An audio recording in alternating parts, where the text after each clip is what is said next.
Hi, everyone. Judge Andrew Napolitano here for Judging Freedom. Today is Friday, January 27th, 2023. It's a few minutes after 3 o'clock in the afternoon here on the East Coast of the United States.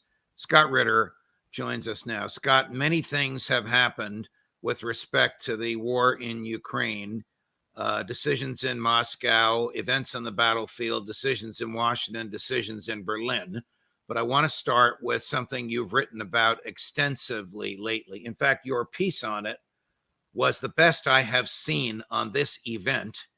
And of course, as you know, thanks to you and Colonel McGregor, I've begun to devour everything I can get my hands on. And that is Ramstein.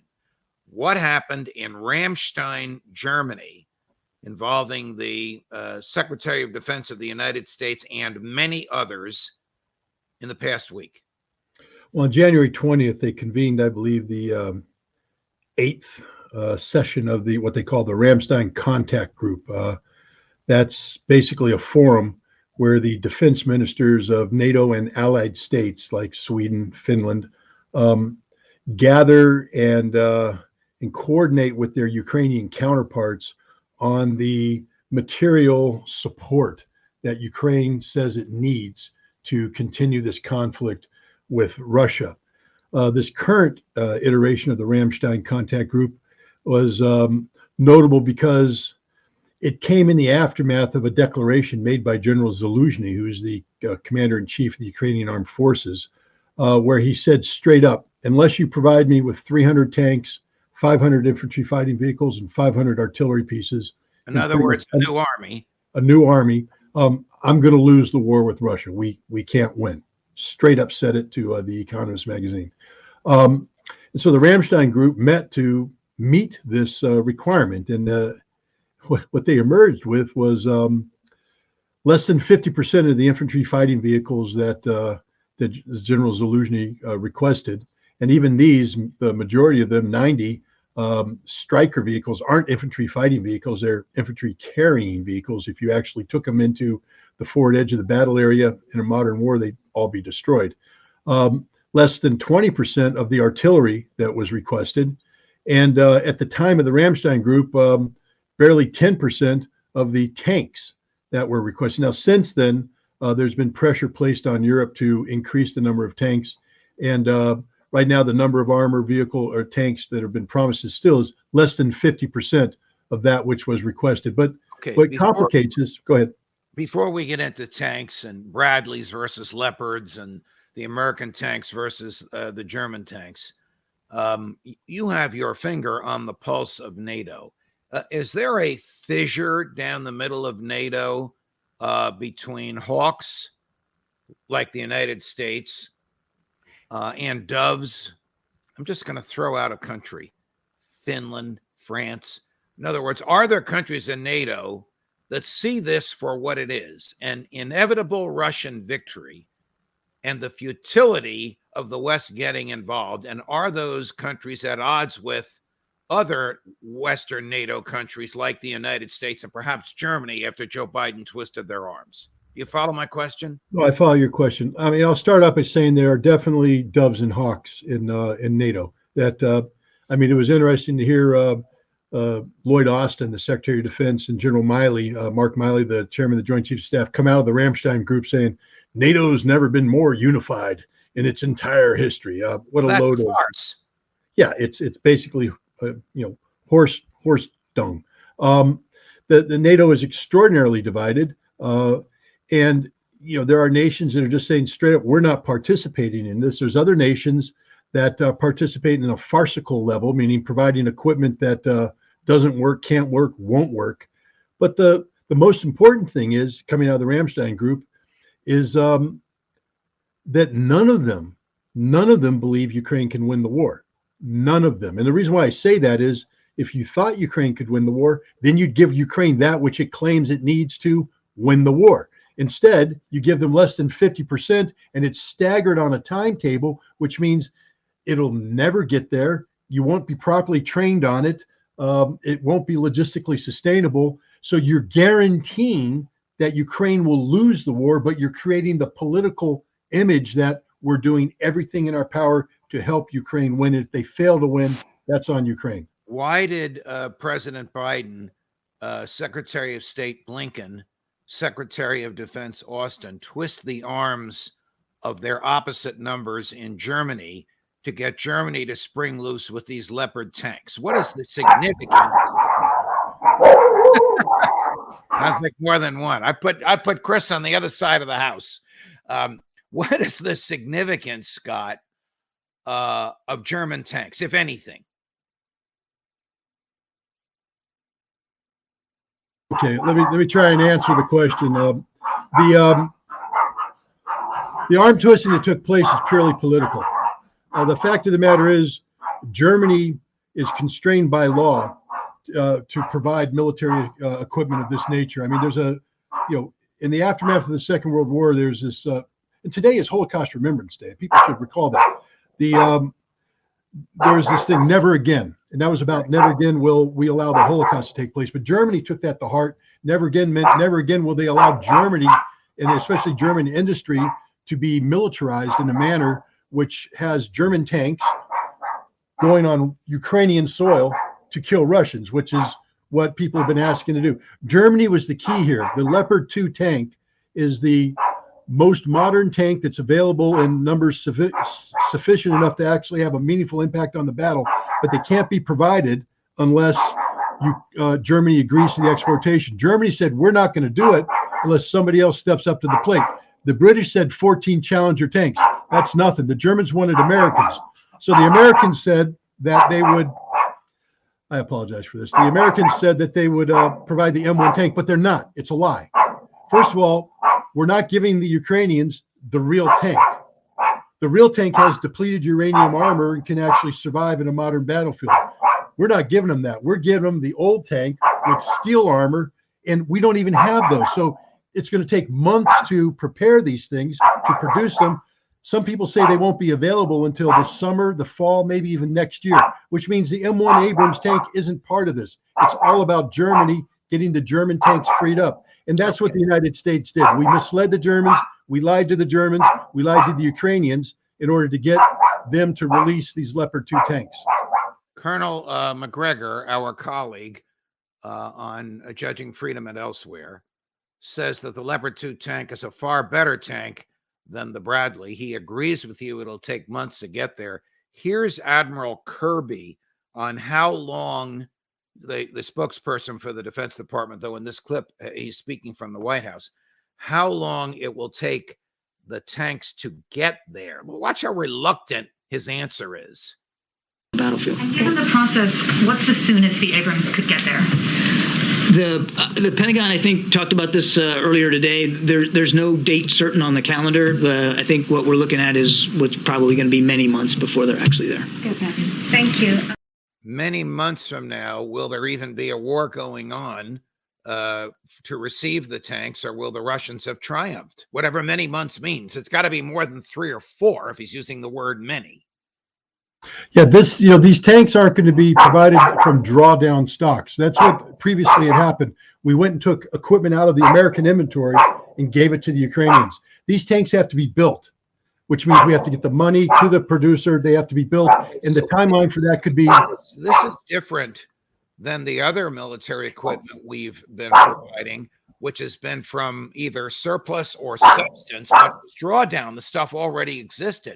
Why are we promising something that doesn't exist unless the promise is fanciful or political, but not military, not militarily significant? Well, that's exactly it. It's not military. My bet is the M1 Abrams will never show up on the Ukrainian battlefield, because the reason why I say this is let's just draw on Zelensky, the president of Ukraine himself. He came out and said, if I don't get these tanks by August, it's too late. Now, what do you mean too late? It means the war's over, and he knows that. He knows it. Zaluzhny knows it. All the Ukrainians know it, that this war is over unless they receive overwhelming amounts of military support, which they're not getting. Let's get to the battlefield.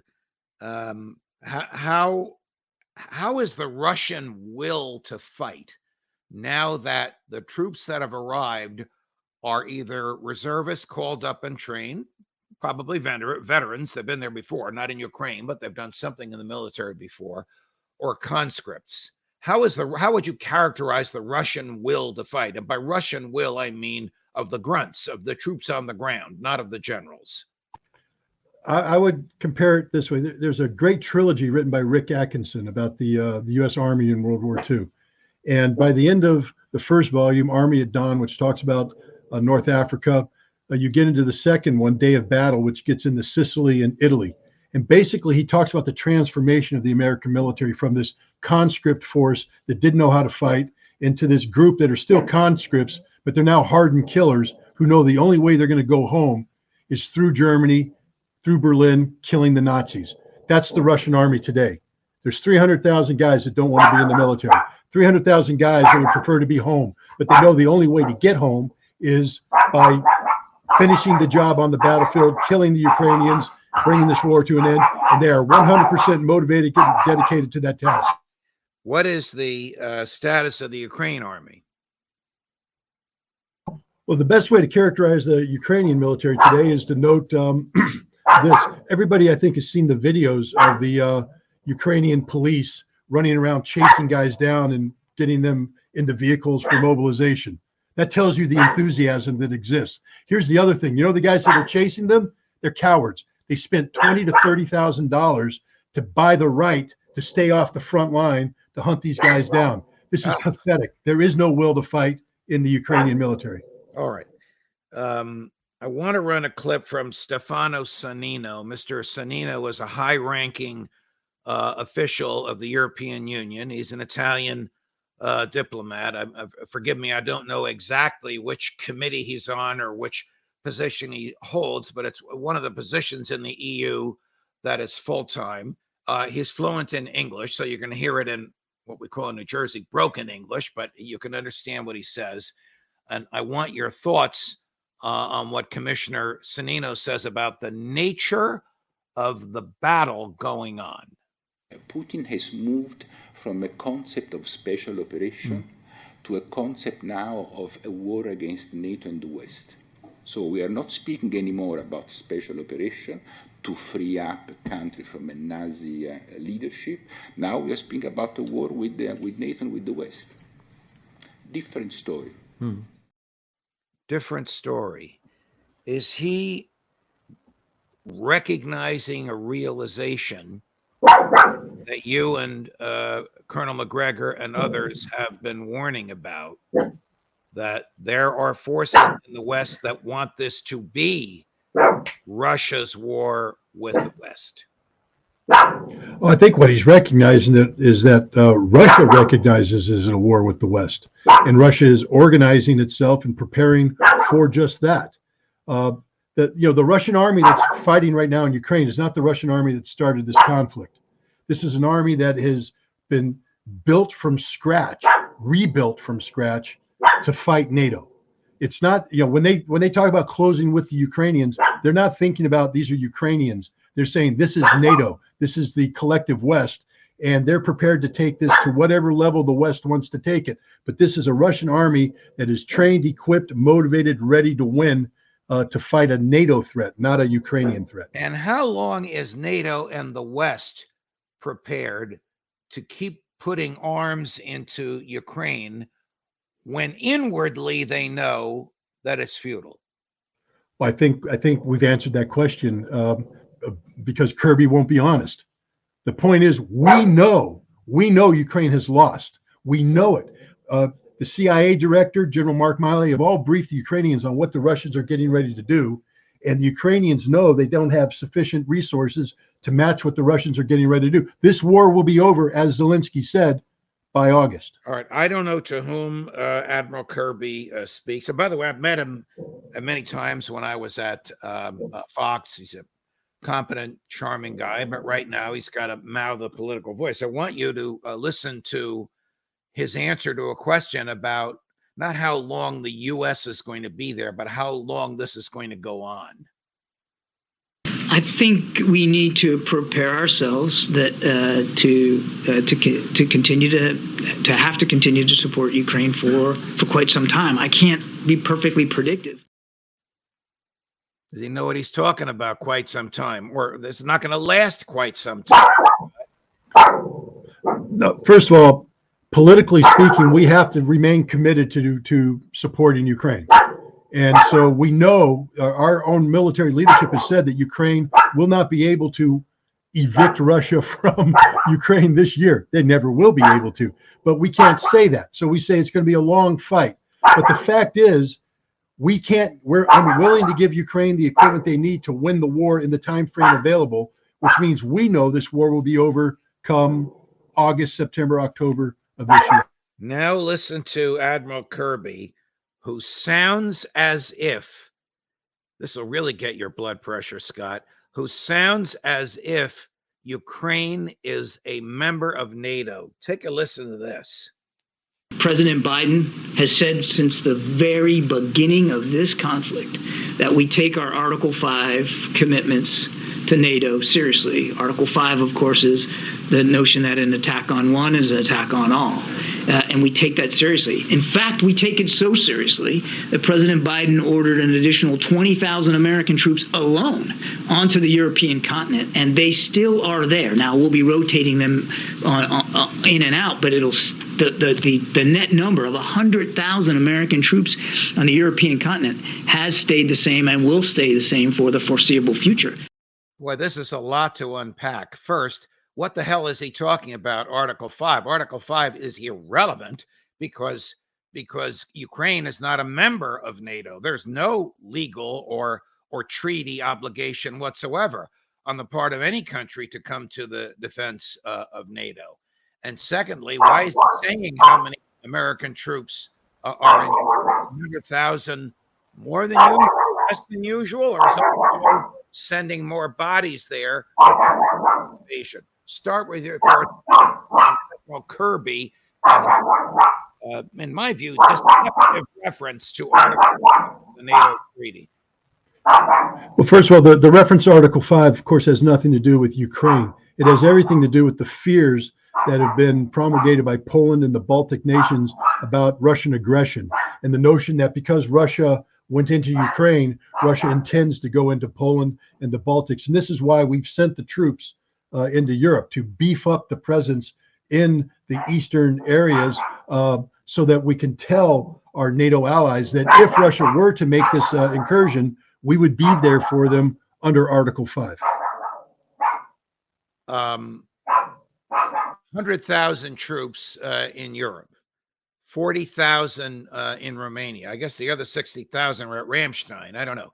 What do these numbers tell you? Is it what we traditionally, typically have kept there in the post-Cold War era? Or is old Joe sending more troops there in dribs and drabs so that when he decides we have to go to war, he has the bodies with which to do it? Well, let's be clear. During the Cold War, in order to fight a Soviet military presence of 400 to 500,000 troops in East Germany, we had 300,000 troops permanently stationed in West Germany, and we were prepared to immediately rotate 250,000 more using an exercise called Reforger. Prior to this conflict, we had around 60,000 troops in Europe. No tanks, by the way. They were all Stryker units, artillery units, etc. Now we've beefed it up to 100,000. This is through a rotation of heavy armored brigades and other brigades, for instance, like the 101st Airborne Division that's in Romania right now. The total number of troops is 100,000. I told you to fight 500,000 Russians, we needed to have over 550,000. This 100,000 is a joke, literally a joke. It's zero combat capability.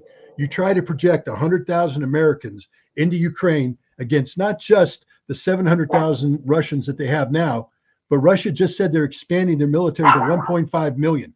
I mean, yay, good job, NATO. Because of what we did in Ukraine, Russia's literally building up a stronger army, a more capable army than they had prior to this conflict. It's just purely psychological. It has nothing to do with reality. Yeah. I was going to ask you if Putin is depleting the strength of his army, but you've already put your finger on that pulse, and your argument is that no, he's not depleting it. He's making it bigger and stronger. Yeah, the fact is Russia's taking casualties. Let's not pretend it hasn't. But what Russia has done is transitioned from a peacetime military, which it was when it went in on the special military operation, to this new military that is full of combat veterans who know how to fight. Russia has fixed its mobilization problems. Russia has fixed its defense industry problems. You know, we promise tanks that we can't build, and it's going to take us months to get our defense industry to build a handful of tanks. Russia's building between 20 and 40 T-90 modern battle tanks every month. What Their is defense industry is cranking. In a land war to tanks? I always thought that, trying to remember my days from basic training, the infantry is the queen of battle. You remember that line? What is the significance of tanks? Well, today tanks have actually been diminished because the proliferation of guided anti-tank missiles amongst infantry means that if a tank goes out and tries to bum rush a unit that's dug in, you're going to lose your tanks. The tanks have to operate as part of a combined arms team with sufficient artillery support, dismounted and mounted infantry, and then the tank has some utility. But the tank has to keep moving, and the tank has to be supported. Russia is trained to do this. We're trained to do this. You know who's not trained to do it with this new equipment they're getting in? The Ukrainians. We are literally feeding them suicide pills every time we give them this equipment. One of the points you make in your recent article that starts out about Rammstein, and it's a brilliant article, by the way, Scott, and it brings us down to the ground in Ukraine, is how, and I can't use the adjective because it's a military adjective, it's a 4-letter word turned into a gerund, how blankety blank miserable the Abrams and Bradley tanks are, how they break down all the time, how nearly impossible it is to keep them operating for Americans that have been trained for years on maintaining these things. Is this right? No, it's 100% right. Look, in the best of conditions, an Abrams tank for every 1 hour of operation in the field needs 3 hours of maintenance. Oh. That's the best conditions. Now we put in combat conditions where you're not getting the proper continuous maintenance, things get breaking down. You're probably looking at 5 to 6 hours of maintenance for every 1 hour of combat time. This requires full-time, highly trained maintenance crews that the Ukrainians don't have. So the Ukrainians now, when a tank breaks, are going to have to take that tank and remove it out of Ukraine back to Poland or Germany to be repaired. This is an impossibly complicated logistical support mechanism. It's doomed to fail. Before I let you go, what is the name of your friend who's gotten as much sound in this as you have? That is Maverick, and I apologize for him. He, I scheduled, the reason why I picked the 3 o'clock time table for you is that this was supposed to be a window where nobody was coming in and out of my house. But in the middle of the interview, somebody came in the house and the dog has just gone bonkers. So I apologize for that. When Chris is here, he doesn't bark, but he nips at my hands and feet. I'm not sure which is worse. Scott, no matter what we're talking about, I know that our audience genuinely appreciates you, and you know how much I do.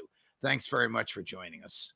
Thanks for having me, and thanks for tolerating Maverick. Oh, of course. Give Maverick our best. Judge Napolitano. Judge Napolitano for Judging Freedom.